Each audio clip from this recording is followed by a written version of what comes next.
करूनच करा, बेस्ट राहील. कमिटमेंट जेव्हा तुम्ही करता ना, तेव्हा कृष्णा लगेच तुमच्याकडे दृष्टिक्षेप टाकतात. Krishna takes notices you when you really become committed in his service.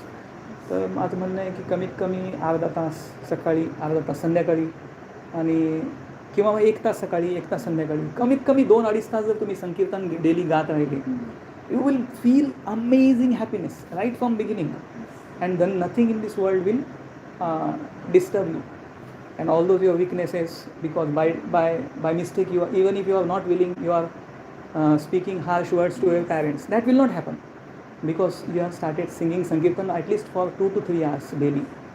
तर 2 ते 3 तास बघा, तुम्ही इंटेलिजंटली मॅनेज करा तुमचा टाईम. सकाळी सकाळी लवकर उठा, किंवा मग दुपारी कोण नसेल तेव्हा दुपारीचे 3 तास पकडा. कोणतेही 3 तास जर तुम्ही 24 तासामधले 3 तास जर तुम्ही संकीर्तन करू शकला daily, then you will become happy and blissful from